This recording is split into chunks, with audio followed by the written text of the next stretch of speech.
ನಮಸ್ತೆ. ನಾಡಿನ ಡಾಕ್ಟರ್ ವಿಷ್ಣು ಅಭಿಮಾನಿಗಳಿಗೆ, ಕಲಾಭಿಮಾನಿಗಳಿಗೆ, ಇವತ್ತು ಅಭಿಮಾನ್ ಸ್ಟುಡಿಯೋದಲ್ಲಿ ಡಾಕ್ಟರ್ ವಿಷ್ಣುವರ್ಧನ್ ರವರ ಪುಣ್ಯಭೂಮಿ ಏನು ಜಾಗ ಇದೆ, 15 ವರ್ಷಗಳಿಂದ ನೆನೆಗುದಿಗೆ ಬಿದ್ದಿದೆ. ಮತ್ತು 10 ಗುಂಟೆ ಜಾಗದ ಬಗ್ಗೆ 7 ವರ್ಷಗಳಿಂದ ಹೋರಾಟ ಮಾಡ್ಕೊಂಬಂದಿದ್ದೀವಿ. ಈ ಸರ್ಕಾರದ ಮುಖ್ಯಮಂತ್ರಿಗಳು, 5 ಜನ ಮುಖ್ಯಮಂತ್ರಿಗಳು, 6 ಜನ ಜಿಲ್ಲಾಧಿಕಾರಿಗಳು, ಎಲ್ರಿಗೂ ವಾರ್ತಾ ಪ್ರಸಾರ ಇಲಾಖೆ, ವಿಷ್ಣುವರ್ಧನ ಪ್ರತಿಷ್ಠಾನ, ಅಭಿಮಾನ್ ಸ್ಟುಡಿಯೋ ಮಾಲೀಕರ ಸಭೆ, ಎಷ್ಟು ದಾಖಲೆಗಳಿವೆ, ಎಷ್ಟು ನಾವು ಸುತ್ತಿದ್ದೀವಿ. ಆದರೆ ಈ ಅಭಿಮಾನ್ ಸ್ಟುಡಿಯೋ ಮಾಲೀಕರು ಇವತ್ತು ಏನು ಮೈಸೂರಿನಲ್ಲಿ ಸ್ಮಾರಕ ನಿರ್ಮಾಣ ಅಲ್ಲಿ ಉದ್ಘಾಟನೆ ಆದಮೇಲೆ ಅವ್ರನ್ನ ಹಿಡಿಯೋಕ್ಕಾಗ್ತಾ ಇಲ್ಲ. ಅವರ ದೌರ್ಜನ್ಯ, ದರ್ಪ, ದುಂಡಾವರ್ತನೆ ಜಾಸ್ತಿ ಆಗ್ತಾ ಇದೆ. ನಡುವೆ ಇರಲಿ, ಆದರೂ ನಾವು ಶಾಂತಿಯುತವಾಗಿ ಡಾಕ್ಟರ್ ವಿಷ್ಣುವರ್ಧನ್ ಅಭಿಮಾನಿಗಳು ಕಾಯ್ತಾ ಇದ್ದೀವಿ. ನಾನು ಒಬ್ಬ ಸಂಘಟನೆ ಲೀಡ್ರಾಗಿ ಗೌರವಯುತವಾಗಿ ಅವ್ರ ಹತ್ರ ಕಳೆದ 10 ವರ್ಷಗಳಿಂದ ನನ್ನ ಜೊತೆ ಎಷ್ಟು ಅನ್ಯೋನ್ಯವಾಗಿದ್ದರು. ಆ ದಾನವಾಗಿ ಕೊಡ್ತೀನಿ ಅಂತ ಹೇಳಿದರು. 10 ಗುಂಟೆನ ಒಪ್ಪಿಗೆ ಪತ್ರ ಬರ್ಕೊಟ್ಟು DC ಎಲ್ಲ ಸರ್ವೆ ಮಾಡಿ ಸ್ಪಾಟ್ ಬಂದು ಎಲ್ಲ ರೆಕಾರ್ಡ್ ಇದೆ. ಇವತ್ತು ಉಲ್ಟಾ ನಾವು ಬರ್ಕೊಟ್ಟಿಲ್ಲ ಅಂತ ಹೇಳ್ತಾರೆ. ಆ 2 ಎಕರೆ ಜಾಗ ಸ್ಮಾರಕ ನಿರ್ಮಾಣ ಮಾಡುವಾಗಲೂ ನಾವು ಬರ್ಕೊಟ್ಟಿಲ್ಲ ಅಂದರು, ಸರ್ಕಾರಕ್ಕೇ ಬರ್ಕೊಟ್ಟಿಲ್ಲ ಅಂದರು.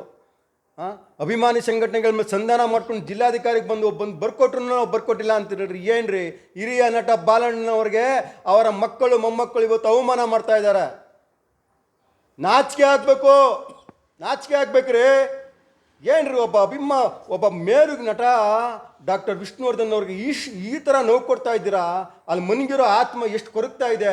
ಜೀವಂತವಾಗಿ 15 ವರ್ಷ ಚಿತ್ರರಂಗದಲ್ಲಿ 35 ವರ್ಷ ಎಷ್ಟು ಕಷ್ಟಪಟ್ಟು ಇವತ್ತು ಎಂತೆಂಥ ಎಲ್ಲರೂ ಎಷ್ಟು ನಿಷ್ಠುರಗೊಂಡು, ಎಷ್ಟು ಗಲಾಟೆಗಳು, ಎಷ್ಟು ಅವ್ರ ಮೇಲೆ ದೌರ್ಜನ್ಯ ಮಾಡಿದ್ರು, ಸಹಿಸ್ಕೊಂಡು ಅವರು ಚಿತ್ರರಂಗದಲ್ಲಿ ಬದುಕಿದ್ದಾಗ ಅದಿದು ಮಾಡಿದ್ರು. ಇವತ್ತು ಅವ್ರು ಸತ್ತಾಗಲೂ ಏನು ಹಿತಶತ್ರುಗಳು ಇವತ್ತು ಇವಾಗಲೂ ತೊಂದರೆ ಕೊಡ್ತಾ ಇದ್ದಾರೆ. ಎಂಥ ವಿಪರ್ಯಾಸ ಇವತ್ತು ಅಂತ ಅಂದರೆ ನಿಜವಾಗ್ಲೂ ನಮಗೆ ನಾಚಿಕೆ ಆಗುತ್ತೆ. ಇವತ್ತು ಹೇಳ್ಕೊಂಬಾರ್ದು.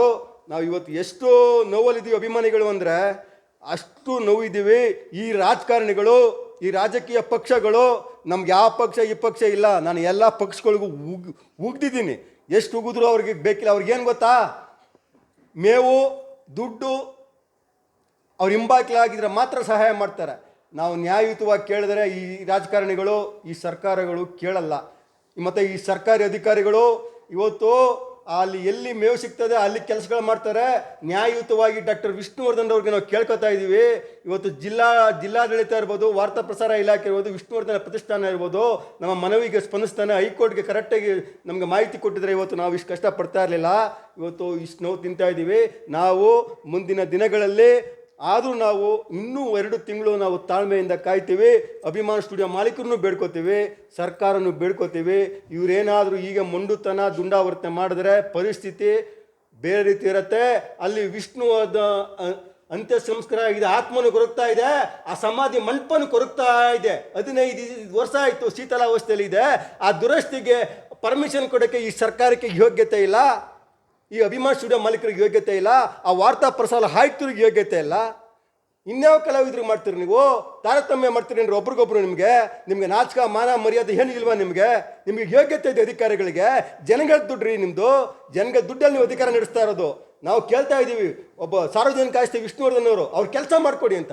ದುರಸ್ತಿಗೆ ಪರ್ಮಿಷನ್ ಇಲ್ಲ, ಕೊಡಲ್ಲ ಅಂತೀರಾ. ನಾವು ಕಾರ್ಯಕ್ರಮ ಇವತ್ತು ಅಭಿಮಾನ್ ಸ್ಟುಡಿಯೋ ಮಾಲೀಕರು ದುಂಡಾವರ್ತನೆ ಮಾಡ್ತಾ ಇರೋದ್ರಿಂದ ನಾವು ಕಾರ್ಯಕ್ರಮ ಮುಗಿಲಿ ಅಂತ ತಾಳ್ಮೆಯಿಂದ, ಯಾವುದೇ ಗಲಾಟೆಗೆ ಅವಕಾಶ ಕೊಡಬಾರ್ದು ಅಂದ್ಬಿಟ್ಟು ಕಾರ್ಯಕ್ರಮ ಮುಗಿಲಿ. ನನಗೆ ಯಾರ ಪರ್ಮಿಷನ್ನು ಬೇಡ, ನಮ್ಮ ಟ್ರಸ್ಟ್ ವತಿಯಿಂದ ನಾನೇ ಅಲ್ಲಿ ನೇರವಾಗಿ ಅಭಿಮಾನಿಗಳ ಕರೆ ಕೊಡ್ತೀನಿ, ವೆಲ್ಡಿಂಗ್ ಮಾಡಿಸ್ತೀನಿ. ಅದೇನು ಕೇಸ್ ಹಾಕತ್ತಾರೆ ಅಭಿಮಾನ್ ಸ್ಟುಡಿಯೋ ಮಾಲೀಕರು, ನನ್ನ ಮೇಲೆ ಕೇಸ್ ಹಾಕಲಿ. ನನಗೆ ಅವ್ರಿಗೆ ಆಡಿಯೋಗಳು, ವಿಡಿಯೋಗಳು ಎಲ್ಲ ನನ್ನ ಹತ್ರ ರೆಕಾರ್ಡ್ ಮಾಡಿಕೊಂಡಿದ್ದೀನಿ. ಇಷ್ಟು ಮಾತಾಡಿರೋ ಇವೆಲ್ಲ ಸರಣಿ ರೂಪದಲ್ಲಿ ಬಿಡ್ತೀನಿ. ನಿಮ್ಮ ಮಾನ ಮರ್ಯಾದೆ ಎಲ್ಲ ಸರ್ಕಾರಿ ಅಧಿಕಾರಿಗಳದ್ದು, ಸ್ಟುಡಿಯೋ ಮಾಲೀಕರದ್ದು ನನಗೆ ಗೊತ್ತು ಏನು ಮಾಡಬೇಕು ಅಂತ.